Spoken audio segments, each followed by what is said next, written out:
ये गिरिराज महाराज जो है ना, ये है कौन?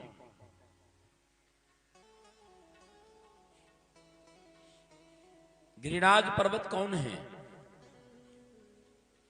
और भगवान ने अपने हाथ से अपने ब्रजवासियों के साथ मिलकर के गिरिराज महाराज का पूजन क्यों कराया?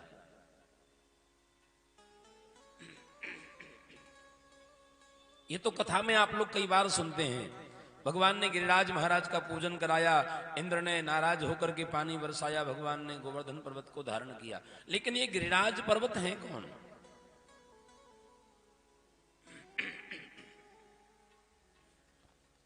बात उस समय की है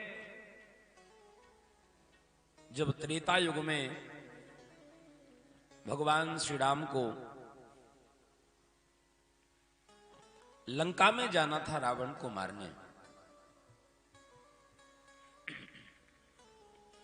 100 योजन का समुद्र है, पार जाने के लिए सेतु की रचना, पुल का निर्माण कार्य प्रारंभ हुआ।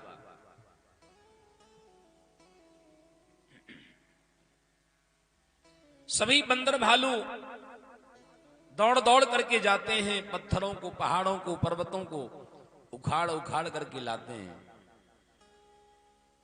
राम राम लिखते जाएं और पत्थरों को पानी में छोड़ते जाएं।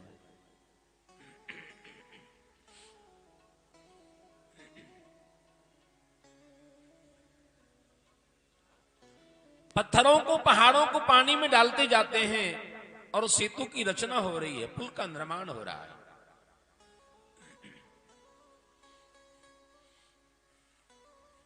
हनुमान जी को लगा एक आध बड़ा सा पहाड़ कोई उखाड़ करके लाएं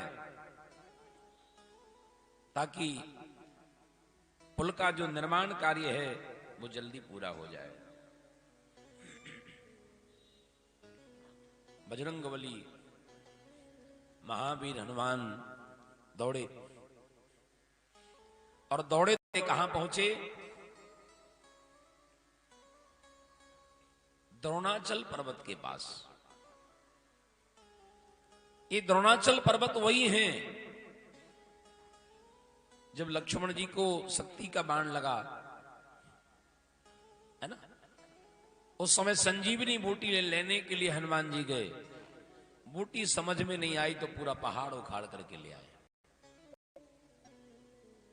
वही द्रोणाचल पर्वत के पुत्र हैं गिरिराज पर्वत। अभी जहां पर गोवर्धन पर्वत विराजमान है ब्रजमंडल में, पहले वहां नहीं थे, उनका स्थान वहां पर नहीं था। द्रोणाचल पर्वत के पुत्र हैं, तो द्रोणगिरी के पास, द्रोणाचल पर्वत के पास उनके पुत्र गोवर्धन पर्वत बगल में ही थे।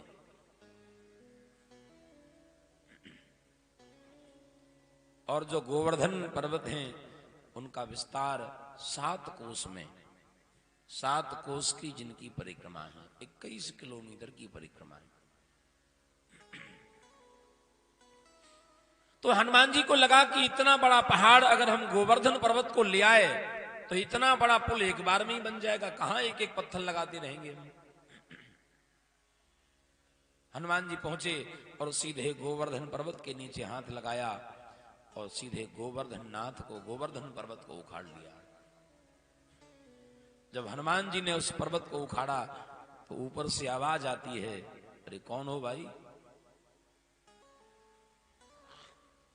कौन हो तुम?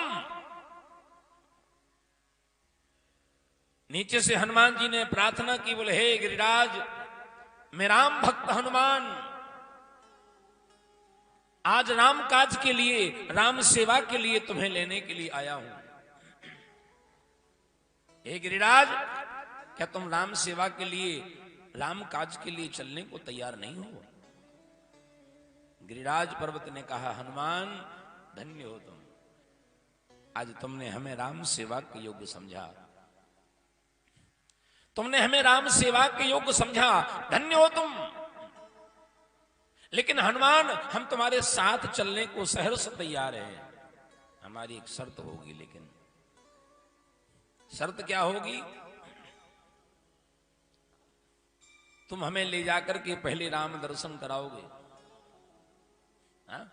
राम दर्शन कराने का वचन दो। अगर राम दर्शन कराने का वचन दो तो मैं तुम्हारे साथ चलने को अभी तैयार हूं। हनुमान जी को लगा कि जब रामादल में जाना है, पुल के निर्माण कार्य में इनका सहयोग होना है, तो राम जी के दर्शन तो स्वतः हो ही जाएंगे। तो हनुमान जी ने बिना कुछ सोच विचार किए तो कह दिया, हे गिरिराज, हम तुम्हें राम दर्शन कराने का वचन देते हैं। गिरिराज महाराज बस इसी आशा में हनुमान जी के साथ चल पड़े। त्रेता युग में हनुमान जी गिरिराज पर्वत को लेकर के आकाश मार्ग से उड़ते हुए चले जा रहे थे। जैसे ही ब्रज भूमि, ब्रज का जो क्षेत्र है वो 84 कोस का है, कई सारे गांव आते हैं उसमें। महाराज जब ब्रज 84 कोस की सीमा के अंदर आकाश मार्ग से उड़ते हनुमान जी निकले, वहीं से निकल रहे थे, उसी समय प्रभु राम का आदेश निकला, जो भी बंधालु जहां हो, जिस स्थिति में हो, अपने अपने पर्वत पहाड़ पत्थर वहीं पर छोड़ दें, क्योंकि राम काज पूरा हो चुका है, पुल का निर्माण कार्य पूरा हो चुका है, और तुरंत वहां से वापस लौट करके रामादल में आ जाएं। अपने अपने पत्थरों को, पहाड़ों को वहीं पर छोड़ दें। अब किसी पत्थर पहाड़ की कोई आवश्यकता नहीं है। जब हनुमान जी को आदेश मिला, अब एक तरफ राम जी का आदेश है और दूसरी तरफ हनुमान जी का वचन है।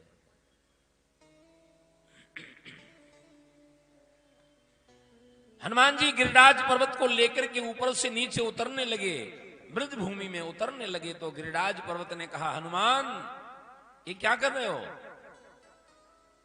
अरे तुमने कहा था कि हम तुम्हें रामादल में ले जाएंगे, राम जी के दर्शन कराएंगे, राम काज के लिए तुम लेकर आए हो, ये कहां मुझे बीच में छोड़ रहे हो? हनुमान जी ने कहा, हे गोवर्धन, अब राम जी का आदेश ही ऐसा है, हम अपने मालिक का आदेश तो नहीं टाल सकते ना। गोवर्धन पर्वत ने कहा, हनुमान लेकिन तुमने मुझे वचन दिया था और तुम मुझे मेरे पिता के पास से लेकर के आए हो केवल राम दर्शन की आशा देकर के, लालसा देकर के। मैं राम दर्शन की आशा लेकर के आया और तुम मुझे बीच में छोड़ रहे हो, ये तो ठीक नहीं है। अब हनुमान जी फंस गए। हनुमान जी ने तुरंत उसी समय आंखें बंद करके राम जी का ध्यान लगाया, बोले, मालिक मैं तो फंस गया, इधर मेरा वचन है, उधर आपका आदेश, क्या करूं? भगवान श्री राम ने आदेश दिया, हनुमान मेरी तरफ से गिरिराज पर्वत को ये मेरा आदेश सुना दो, ये मेरी आज्ञा है, ये आज तुम्हारे भाग्य में राम दर्शन का समय उचित नहीं है। आज तुम्हारे भाग्य में राम दर्शन का समय ठीक नहीं है, उचित नहीं है। मैं तुम्हें वचन देता हूं कि तुम राम काज के लिए अपने पिता को छोड़ करके आए हो। मैं तुम्हें वचन देता हूं कि द्वापर युग में मैं स्वयं जब कृष्ण अवतार लेकर के आऊं, अपने हाथों से तुम्हारी पूजा करूंगा, ब्रजवासियों से तुम्हारी पूजा कराऊंगा और तुम्हें दुनिया में सर्वपूज्य बनाऊंगा, क्योंकि जिसने जीवन में त्याग किया है ना, वो पूजनीय होता है। और तुमने राम काज के लिए त्याग किया है, हम तुम्हें वचन देते हैं कि तुम दुनिया में सर्वपूज्य बनोगे। और मैं अपने हाथों से तुम्हें अपने उंगली पर धारण करूंगा, तुम्हारा सम्मान, तुम्हारा मान बढ़ाऊंगा। लेकिन आज तुम्हारे भाग्य में राम दर्शन का समय उचित नहीं है। द्वापर युग तक तुम्हें हमारा इंतजार करना होगा।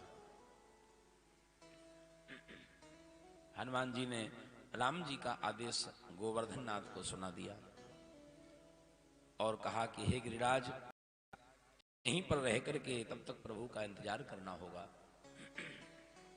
तब से महाराज गिरिराज पर्वत को ब्रजभूमि में स्थापित किया हनुमान जी ने।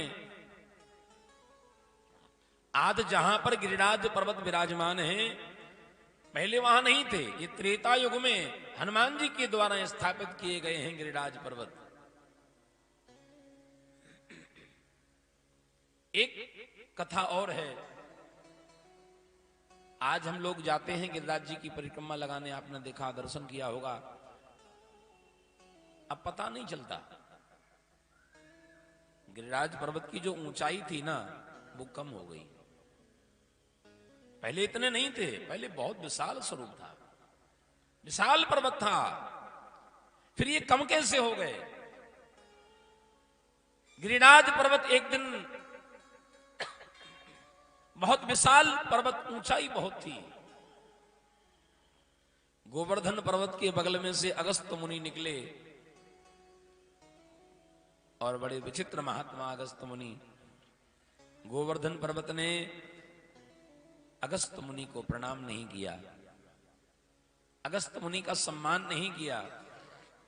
तो अगस्त मुनि ने क्रोध में आकर के श्राप दे दिया कि हे गोवर्धन, तुम्हें अपनी ऊंचाई का बड़ा घमंड है, बड़ा अहंकार है, हम तुम्हें श्राप देते हैं।